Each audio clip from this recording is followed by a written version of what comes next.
क्या होगा अगर एक दिन आपकी मृत माँ आपको मैसेज भेजने लगे और जो चेतावनियां वह दे रही हो वे एक एक करके सच भी होने लगे।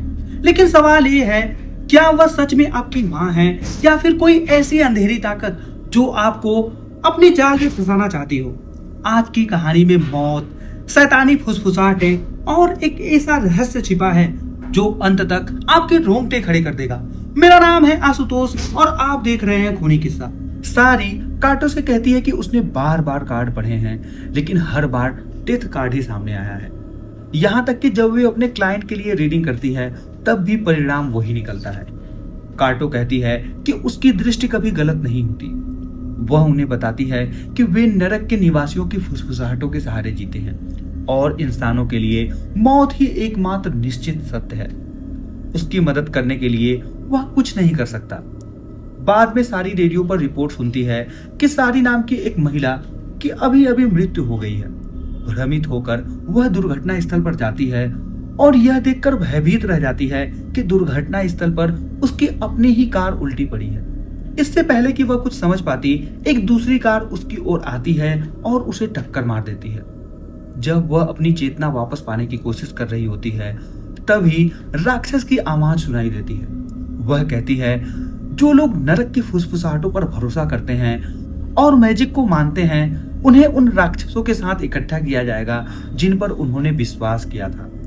उन झूठों के कारण उनको सुनना उन्होंने चुना था।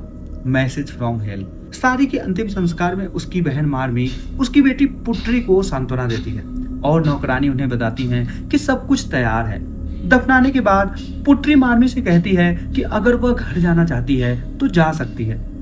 तभी पास में रखा एक बोर्ड गिर जाता है और मार्मी पुट्री से कहती है कि वह कुछ समय यहीं रुकेगी क्योंकि वह उसे उठाने जा रही है।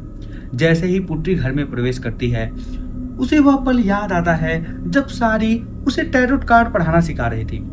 यह दृश्य अचानक वास्तविक महसूस होने लगता है और पुट्री अपनी माँ के पीछे चल पड़ती है। वह अपनी माँ के कमरे का दरवाजा खोलती है जहाँ सारी उसे रीडिंग्स दिया करती थी और उसे वहां बैठाकर कार्ड फेंकते हुए देखती है। सारी कार्डों को मेज पर फैलाती है और उसमें से 3 कार्ड निकालती है।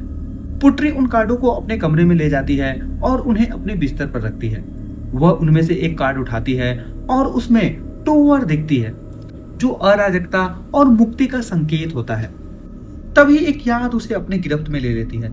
सारी उसे बाहर जाने से मना करती है और घर पर इंतजार करने को कहती है। पुट्री गुस्से से उस पर आरोप लगाती है कि उसने हमेशा उसे छोड़कर अपने काम को चुना है। उस रात पुट्री के कमरे का दरवाजा अपने आप चरमराते हुए खुल जाता है और चियो डरकर प्रतिक्रिया देता है।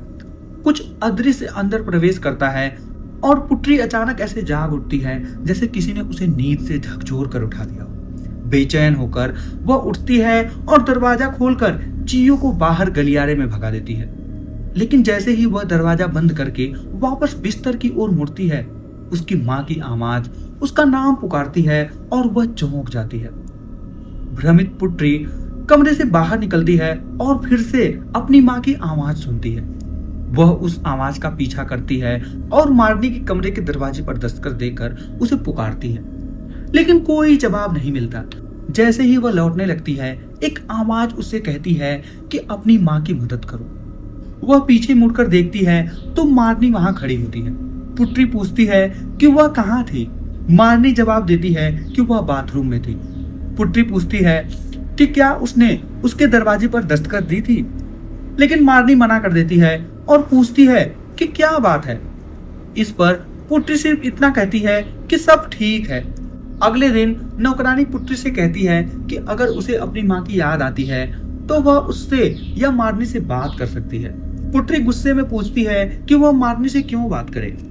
वह याद दिलाती है कि जब उसकी माँ जिंदा थी तब वह कभी भी नहीं आई, लेकिन अब उसके जाने के बाद वह अचानक आ गई है।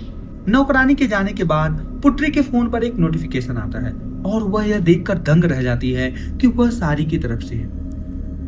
वह उसे नजरअंदाज कर फोन नीचे रख देती है, लेकिन तुरंत एक और संदेश आता है, फिर से उसकी माँ की तरफ से, जिसमें लिखा होता है, मेरी बात सुनो। पुट्री जवाब देती है कि यह मजाकिया नहीं है, लेकिन उसी क्षण उसे एक और संदेश मिलता है जिसमें लिखा होता है, आई एम नॉट लाइंग। घबराकर पुत्री उठ बैठती है और अपनी माँ के नंबर पर कॉल करती है। तभी उसे कमरे के अंदर कहीं फोन की वाइब्रेशन सुनाई देती है और उसे सारी का फोन एक कैबिनेट पर रखा हुआ मिलता है।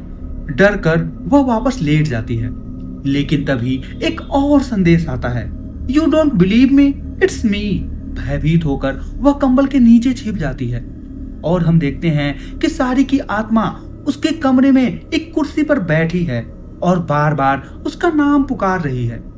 हिम्मत जुटाकर पुत्री आखिरकार ऊपर देखती है, लेकिन उसे एहसास होता है कि अब सुबह हो चुकी है और मार्नी कैबिनेट के पास कुछ कर रही है। पुत्री उससे पूछती है कि वह वहां क्या कर रही है और मार्नी तुरंत कैबिनेट का दरवाजा बंद कर देती है। फिर मार्नी सारी का फोन उठाती है, लेकिन पुत्री फौरन उस फोन को छीन लेती है। बाद में मार्नी नौकरानी से कहती है कि चियो को बाहर छोड़ आए, लेकिन पुत्री जोर देकर कहती है कि चियो घर के अंदर ही रहेगा। इंस्टीट्यूट में पुत्री सारी के संदेश को डानी को दिखाती है। उन संदेशों में से एक में लिखा होता है, someone pass away today so her lecturer has to go home. डाफी पूछता है कि क्या उसे यकीन है कि यह कोई प्रैंक नहीं है। वह कहती है कि उसे नहीं पता कि सच में उसकी माँ है या नहीं, लेकिन उसे ऐसा महसूस होता है कि जैसे उसकी माँ उसकी हर गतिविधि पर नजर रख रही हो। जब पुत्री क्लास में होती है, उसके शिक्षक को एक फोन कॉल आता है और वह अपनी संवेदना व्यक्त करते हैं। फिर वह छात्रों से कहते हैं कि उन्हें एक जरूरी काम से जाना होगा और तब तक वे अपना काम जारी रखें जब तक लेसन समाप्त ना हुए। टीचर के जाने के बाद उसके क्लासमेट पुत्री को सांत्वना देते हैं और उसे रात में होने वाली एक पार्टी में आने का निमंत्रण देते हैं, ताकि उसका ध्यान उसकी माँ की यादों से हट सके। उसके जाने के बाद पुत्री के फोन पर सारी का एक और संदेश आता है, जिसमें चेतावनी दी जाती है कि वे लोग उसे नुकसान पहुंचाना चाहते हैं। बाद में जब पुत्री जाने वाली होती है, तभी एक महिला अचानक उसकी कार की खिड़की पर दस्तक देती है और उसे चेतावनी देती है कि वह अपनी माँ के संदेश पर विश्वास करे और अपने दोस्तों के साथ ना जाए। उस चेतावनी के बावजूद पुत्री पार्टी में चली जाती है, जहां बेला उससे उसका भविष्य पढ़ने के लिए कहती है। पुत्री मना कर देती है और बेला कहती है कि अगर सारी आज भी जिंदा होती तो वह चाहती कि पुत्री यह करे। झिझकते हुए पुत्री मान जाती है और मेज पर फैले डेक में से 3 कार्ड निकालती है। वह पहला कार्ड उठाती है, जो 8 ऑफ स्वार्ड्स होता है, नकारात्मक और बेबसी का प्रतीक। इससे पहले कि वह उसका अर्थ समझ पाती, कमरे की लाइटें एक एक करके बंद होने लगती हैं, जब तक कि उसकी मेज के ऊपर वाली लाइट ही जलती नहीं रह जाती। तभी अचानक एक राक्षसी आवाज उसका नाम पुकारती है और वह दूर खड़ी एक काली आकृति को देखती है। घबराकर पुत्री अपना बैग उठाती है और पार्टी से बाहर भाग जाती है। जैसे ही वह अपनी कार में बैठती है, उसे अपनी माँ के नंबर से एक और संदेश मिलता है, जिसमें लिखा होता है, मैंने तुमसे कहा था कि उनके साथ मत जाना। रात के खाने के दौरान मानी पूछती है कि सारी के टेरर कार्ड कहाँ हैं। उसी समय पुत्री का फोन वाइब्रेशन करने लगता है। वह उसे देखती है और पाती है कि उसकी माँ का संदेश आया है। उसमें उसे चेतावनी दी गई है कि वह कार्ड मानी को न दे, क्योंकि वे सिर्फ उसी के हैं। पुत्री पूछती है कि उसे उन कार्डों की जरूरत क्यों है। मार्नी कहती है कि वह अभी इसका कारण नहीं बता सकती, लेकिन यह सारी की इच्छा थी। पुत्री तर्क देती है कि यह बात बिल्कुल समझ में नहीं आती, क्योंकि उसने कभी सारी से मिलने या उससे बात करने की कोशिश नहीं की। मार्नी जवाब देती है कि ऐसी बहुत सी बातें हैं जो पुत्री उसके और उसकी माँ के बारे में नहीं जानती। जब पुत्री पूछती है कि आखिर वह उसकी माँ से क्या चाहती है, तो मार्नी कहती है वह सिर्फ उसकी चिंता कर रही है। अचानक चियो मेज पर कूद पड़ता है, जिससे मार्नी चौंक जाती है। पुत्री कहती है कि उसे मारने के इस दिखावे की जरूरत नहीं है कि वह उसका परवाह करती है।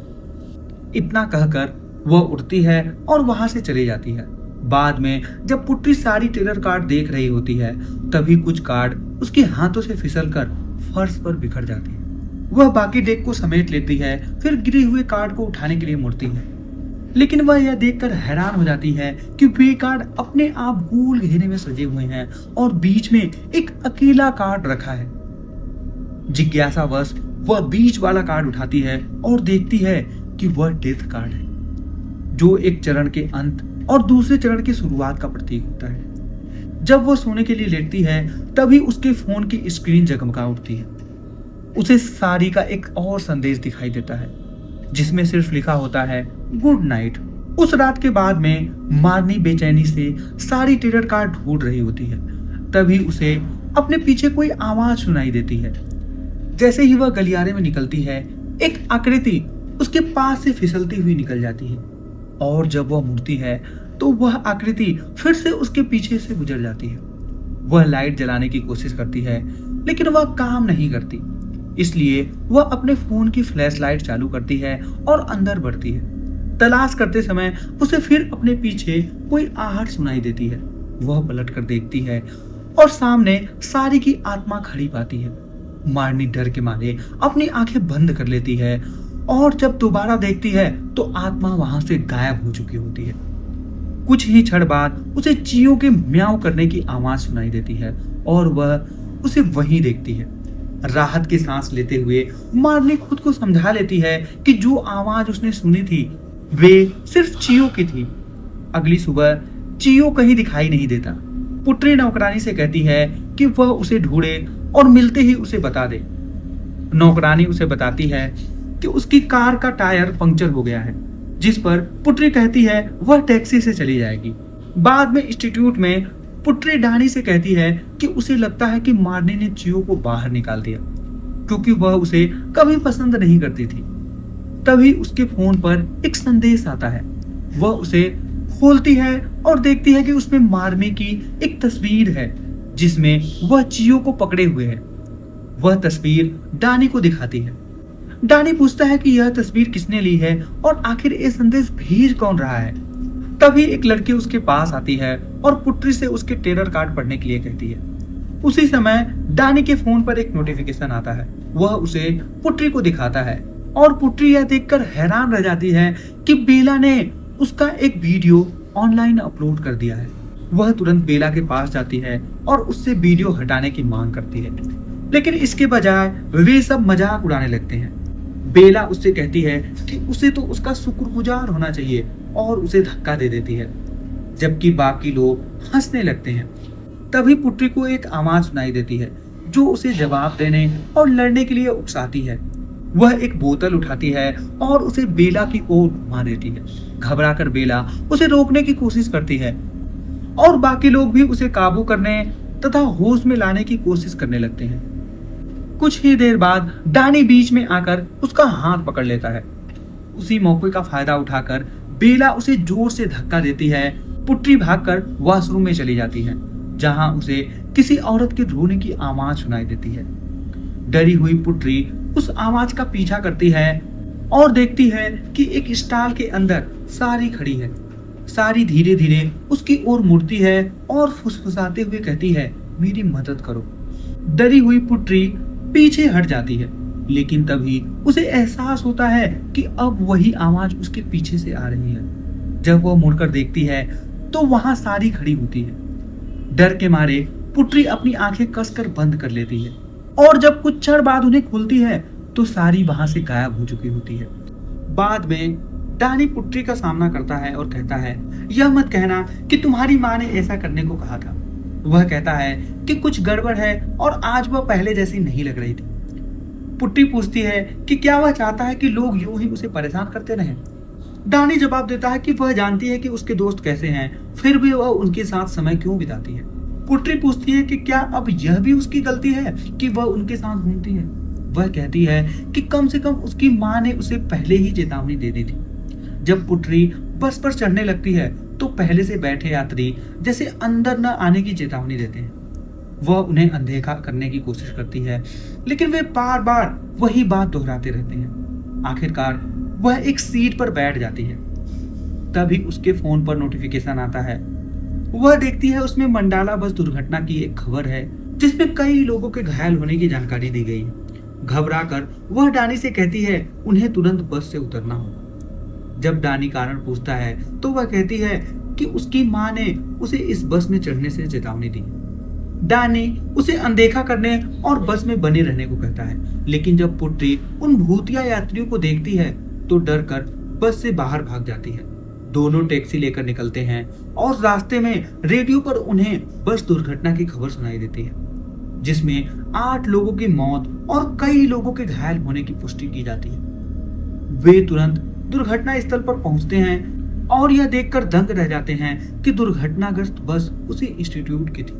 उन्हें एहसास होता है कि अगर वे उसी बस में रहते तो वे भी हादसे के शिकार हो जाते। पुट्री तुरंत वहां से जाने लगती है। जब डानी उसे रोकने की कोशिश करता है तो वह पूछती है, क्या होगा अगर सच में मेरी माँ ने हमें बचाया हो? डानी जोर देकर कहता है कि अब उसकी माँ इस दुनिया में नहीं है, लेकिन पुट्री कहती है कि वह उसकी बात नहीं समझ सकता। वह स्वीकार करती है कि शुरुआत में उसे भी विश्वास नहीं था, लेकिन अब उसे लगता है कि शायद पहली बार उसकी माँ ने उसकी परवाह की है और शायद यह उसकी माफी मांगने का तरीका है। डॉनी कहता है कि वह जानता है कि वह दुख में है, लेकिन इससे निपटने का यह सही तरीका नहीं है।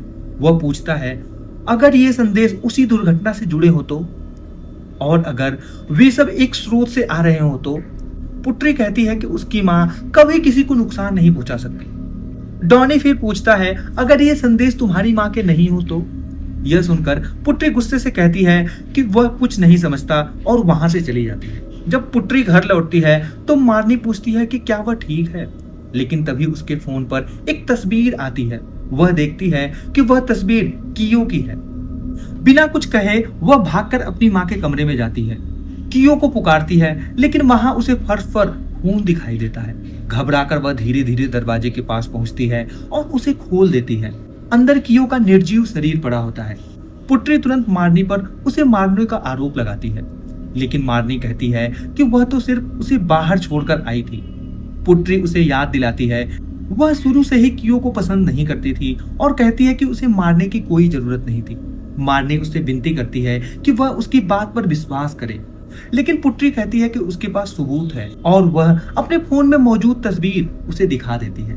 मार्नी पूछती है कि यह तस्वीर कहां से आई और कहती है कि कुछ ठीक नहीं है, लेकिन पुट्री उसकी कोई बात नहीं सुनती और उसे बहाने बनाना बंद करने को कहती है। फिर उसे घर छोड़कर हमेशा के लिए चले जाने का आदेश देती है। बाद में पुट्री को अनजान नंबरों से लगातार टेरर रीडिंग के लिए संदेश मिलते रहते हैं। परेशान होकर वह फोन नीचे फेंक देती है। तभी अचानक दीवार पर टंगा एक फोटो फ्रेम गिर पड़ता है।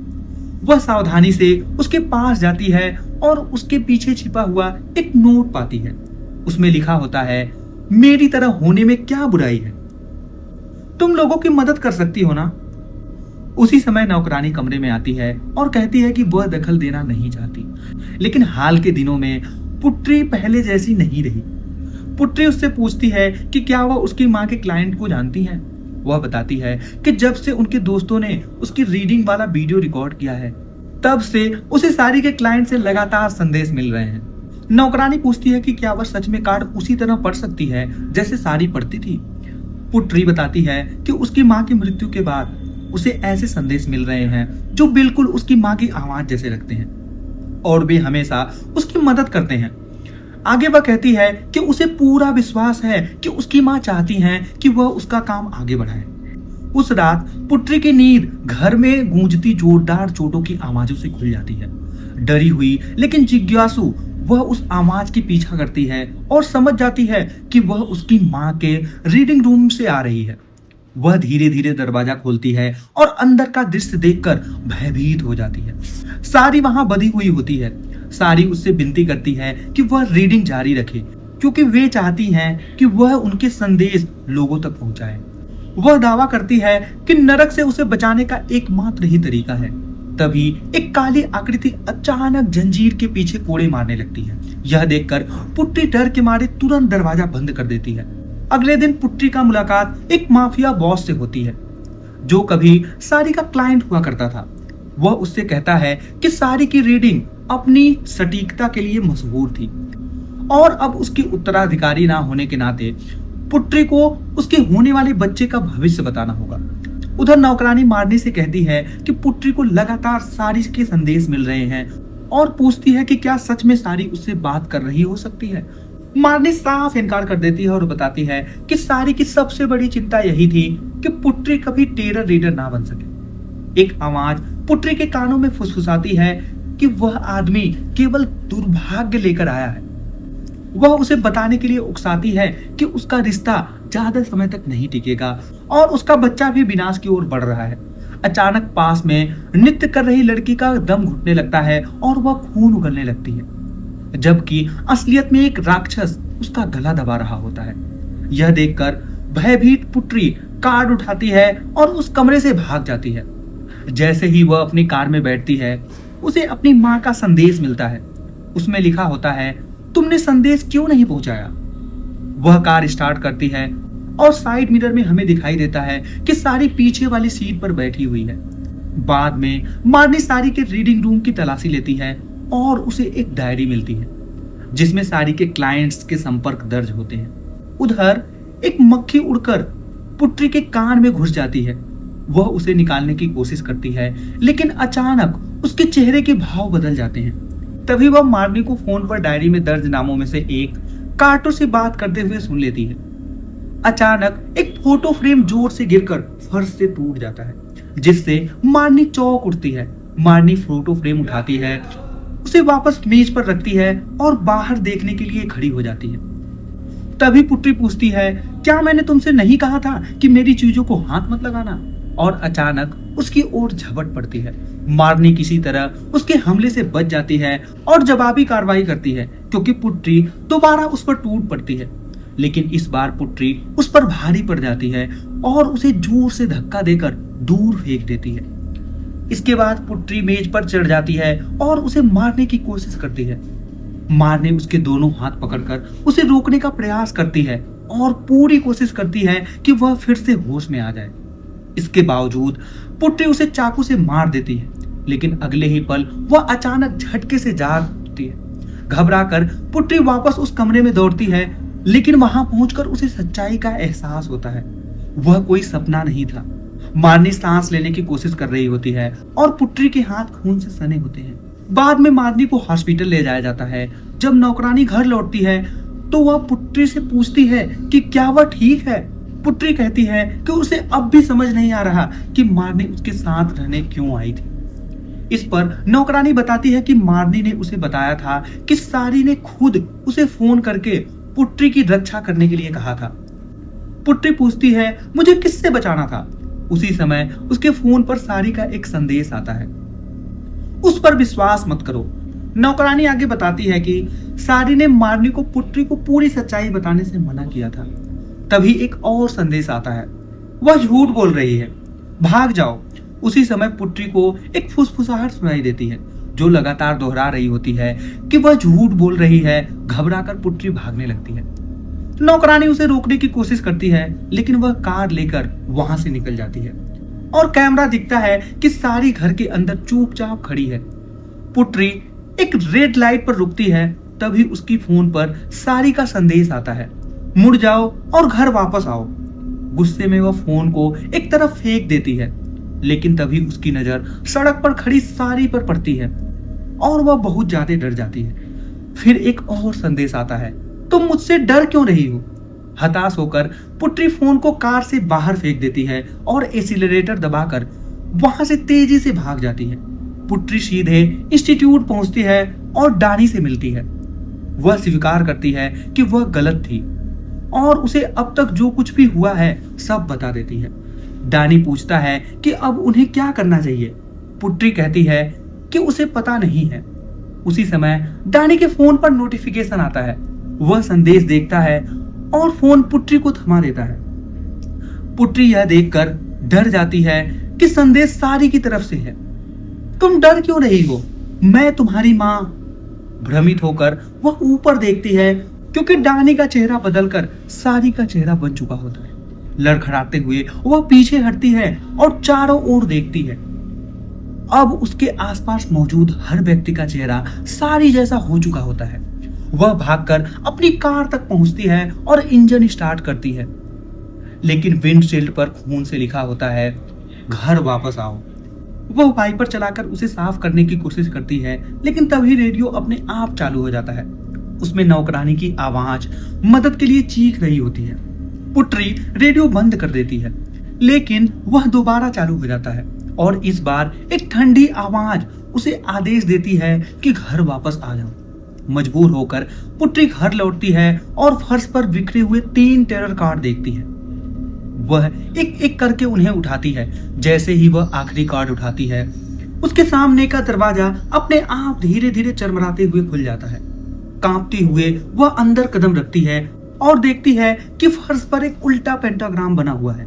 बिस्तर पर सारी बैठी हुई होती है। पुत्री घुटनों के बल बैठकर बिस्तर के नीचे देखती है, लेकिन वहां उसे इंसानी पैर नहीं बल्कि किसी राक्षस के पैर दिखाई देते हैं। वह धीरे धीरे सीधी खड़ी होती है।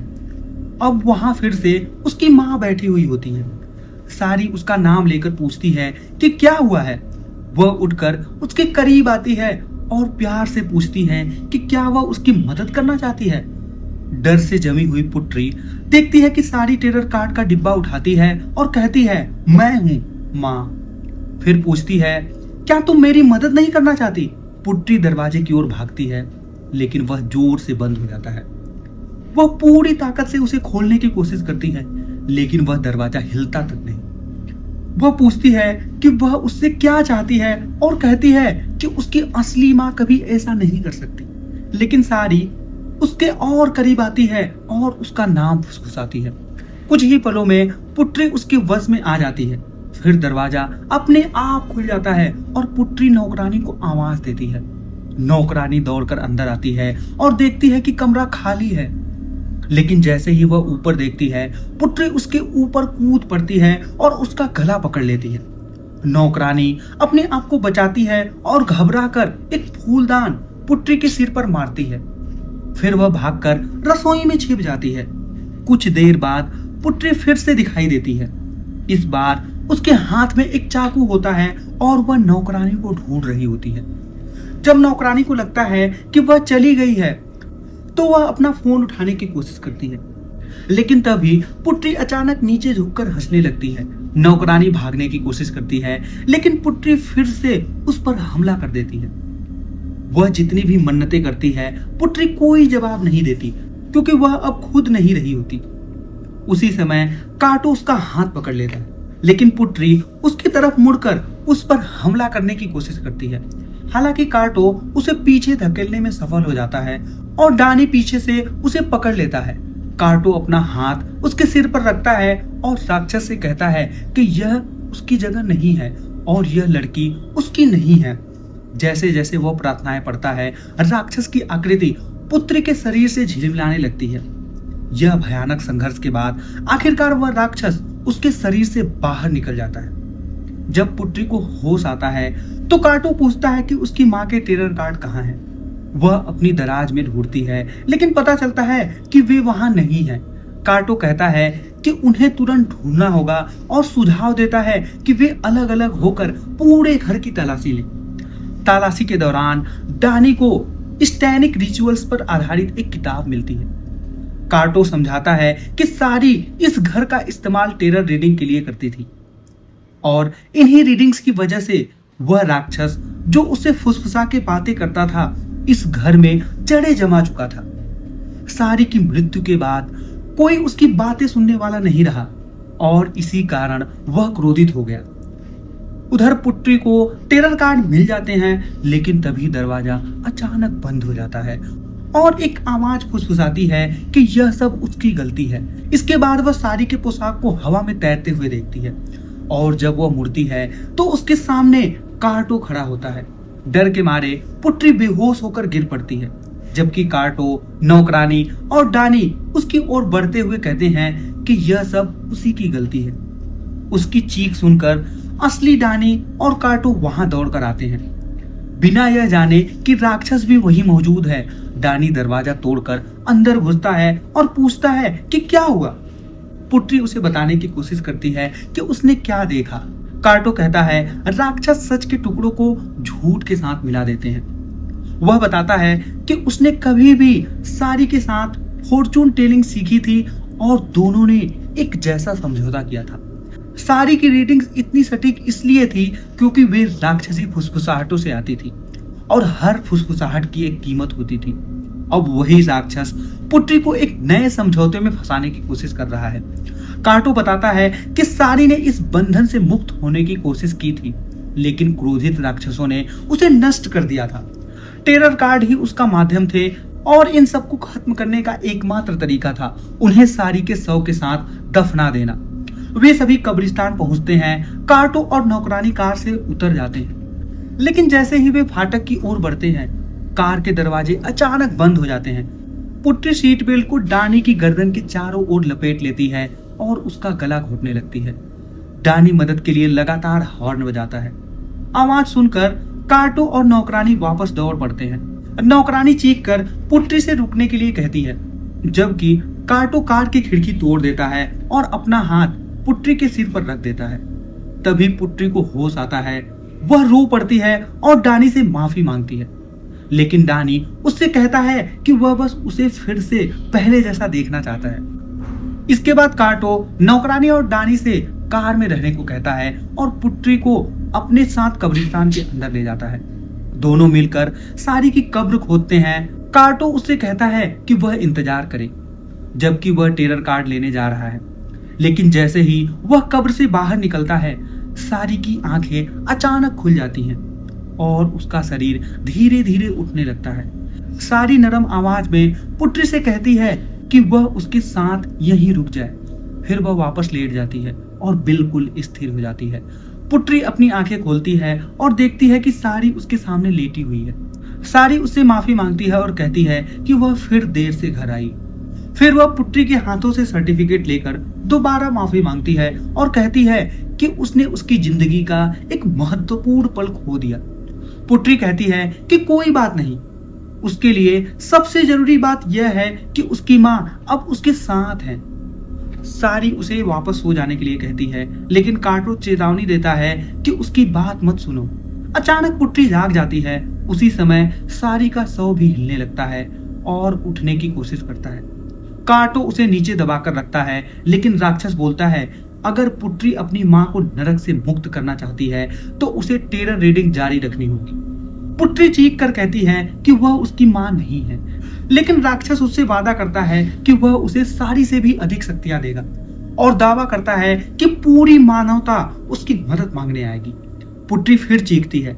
राक्षस भयानक चीख निकालता है और आखिरकार काटो उसे पूरी तरह परास्त कर देता है और अस्तित्व को समाप्त कर देता है।